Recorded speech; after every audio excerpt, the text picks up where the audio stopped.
Hi guys, today we're going to be taking a look at the new Thermaltake Urban S21. Now the Urban series is of course a new venture for Thermaltake. We're usually accustomed to quite loud and leery designs from Thermaltake as the various series target the gamer. But with the Urban series, things are completely different. We've got a new approach to case design from Thermaltake. It's more simplistic, it's elegant, sleek and smooth. Now within the series we have the S21, the S31, the S41 and the new 71 which was announced today. The 71 is full tower, it's going to have higher end features from your typical sort of flagship product, and it may well even rival something like the R4 hopefully. The S21 behind me is the smallest of the models. It's going to have less features, it's going to be a bit more cut down, but it is going to be much more affordable. You're actually going to be expecting this for £50 in the UK, $79 US in the States. So hopefully, against what you get, it's going to be a good value for money offering. So we're now going to jump inside the case, have a look at all the features, and I hope you enjoy the video, guys. Okay, we'll start by taking a look at the front of 21. As you can see here, very sleek in its design.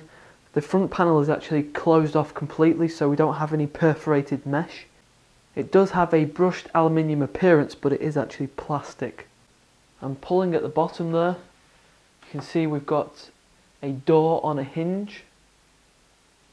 Now on the higher end models you do actually get insulation foam on the inside of that panel, but with the lower end budget model we don't have anything. Opening this up, we've got access there to 3 5¼ bay covers. Each of those has the button so that you can remove it from the outside of the case, and at the bottom of that we've also got a 3.5-inch cover, and again you can remove that from the outside of the case. In the lower region we have this filter which is removable. All you need to do is pull the clip down. You can see there this cover is well, it has a very thin sort of filter, and you can take that out and obviously clean that without any problems, because obviously with that being an intake fan it will build up with the pressure. Now on the inside here we've got a 120mm front intake fan, and that operates around 1000 RPM. As we've looked at the front of the case, you've probably noticed that the controls are actually at the top. Here we've got on the front edge 2 USB 3 ports, so this is via the internal motherboard header, headphone and a microphone jack, and then at the top we have the power button in the middle, activity LED, and then on the right we've got the reset button. Further back on that top section we've got this perforated mesh area, and you can see that we've got the pins in the corner. You just need to take those out, and then you can actually take out this filter underneath and clean it. Next we're going to take a look at the side panels. On the alternate side we have a convex design, so we've got a little bit more space for cable management, but on the prominent side this is completely solid except for this small perspex section. Now this gives you a little bit of an insight inside the case, around the CPU cooler region and sort of the top of the graphics card. Now it is only small, that window, so you can't see everything in there, but it gives you a little bit of an idea of what's going on. Beneath that we've got a perforated section again, and that allows you to mount a 120 or a 140mm fan, and again we've got the mesh underneath. Take those pins out and you can take that out and clean it. Now both side panels have the thumb screws. I've actually taken these out already, and we're just going to take the side panel off now. You can see that filter which is removable. It's just a thin sheet, and the side panel there is a little bit of flexing, but bear in mind this is an entry-level case, so the quality isn't going to be as sort of good as the high-end over £100 mark. But there you go, that's an insight into the case. We've got our ATX system already installed inside there. That gives you an idea of sorts of clearance and the specification, the features inside.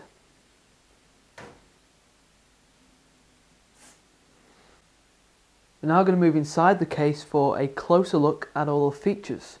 And to start with, we'll take a look at the power supply unit. Now, in this area, on previous Thermaltake cases, we've had no anti-vibration padding, but I'm really pleased that on this case Thermaltake have actually incorporated it. So we have got that padding to prevent the scratching, but also to get rid of any vibrations from the power supply unit. Next to this, we've also got the mounting holes there for dropping in a 120mm fan, and this entire section is covered with a filter.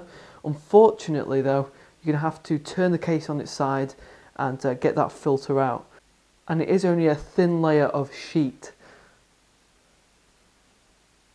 Above this we have 7 PCI expansion slot covers. Each of these has the ventilation for better airflow inside the case, and we've also got thumb screws to make installation a lot easier. Now to the side you can see there we've got 2 circular rubber grommets, and that's for your water cooling or your cables. Bear in mind though that this case is actually fairly compact, so it will be restricted to what you can get inside here. At the back of the case we have a 120mm rear exhaust fan, and again that is 1000 RPM, and you can actually swap that out if you wanted to go for something like an all-in-one liquid cooler. You just need to make sure that that radiator is 120mm. S21 has 4 5¼ bays, but only 3 of them have this toolless design mechanism, and you've probably seen this before on previous cases. It is really simple, and it's actually quite a nice, fast, effective way to get in your devices. So the dial is in the middle. You just turn it to the open position. You can see there we've got 2 pins.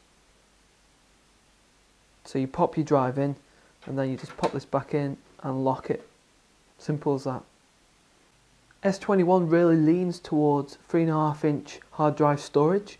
As you can see there, we've got 5 different options using a toolless design mechanism, and then at the very bottom we've got the mounting holes for dropping in a 2.5-inch SSD. And again, in similar fashion to your optical drives, we've got a toolless design mechanism which you just take out like this. It's got the pins, and you just need to turn it into the lock position. So getting those in and out is really easy. And behind this cage we've obviously got that 120mm intake fan, and that brings in cool air into the case and obviously pushes the airflow through and out through the back with the exhaust. Next we're going to check out the clearance options inside S21 just to see if there's any limitations. As you can see, starting off with the CPU cooler, things are extremely tight. Thermaltake actually state on their website that for the specifications of this, you've got up to 155mm.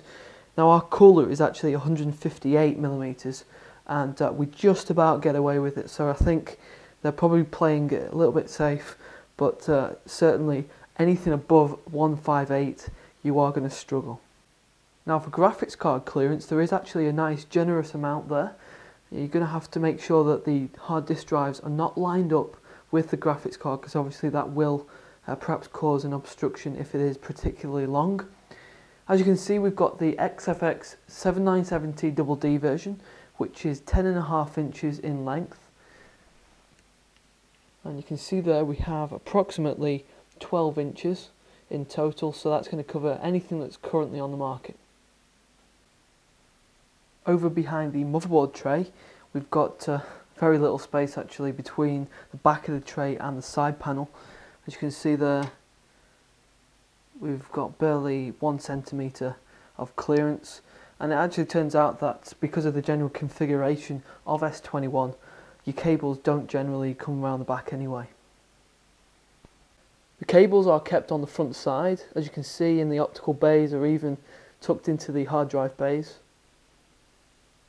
And the CPU power has to route across the motherboard because there is no cutout up at the top.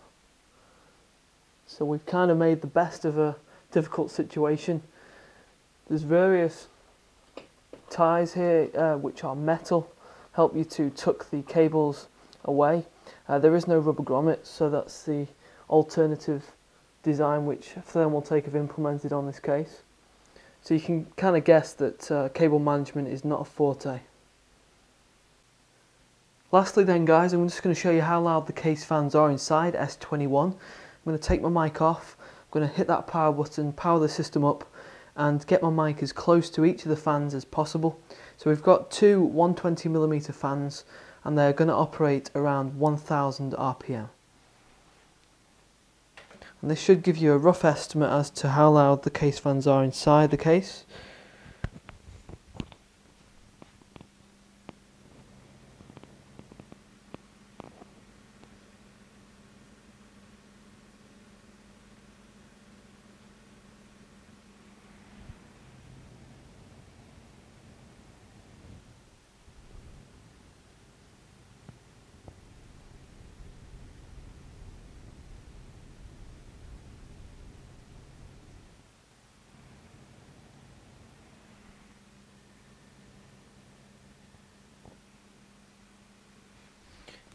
So from that, you've probably have noticed that the case fans are actually very quiet. I mean, our 1000 RPM isn't going to be very disruptive anyway, but yeah, that gives you a rough estimate as to how loud they are, and it's quite pleasing. So that concludes our video today. As you've seen, S21, it's all about affordability. It's obviously the entry-level model in the series, so you're going to get some limitations. But you know, there is different choices inside the series. You've got the 31, the 41, the 71. So if you're perhaps wanting different features, perhaps you want water cooling support, more space inside the chassis, cable management, better sort of features in that sort of regard, then there are different options there for you. With the 71 being like the flagship, we're going to take a look at that in the next case review. So we've got both ends of the spectrum, the entry level here, and then we go straight to the 71 and to see exactly what you get in terms of features. Now, I did say that this was around £50, that's the manufacturer's retail price, so you may well be able to pick this up for a little bit cheaper, and if you do, then perhaps you're on a tight budget, then this is going to be quite a nice sort of option to go with. Now, hopefully that's given you a good idea for the Urban series, giving you a little bit of an introduction.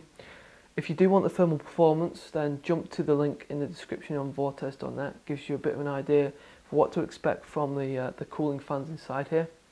If you haven't already, make sure you click that subscribe button, and I'll see you soon, guys.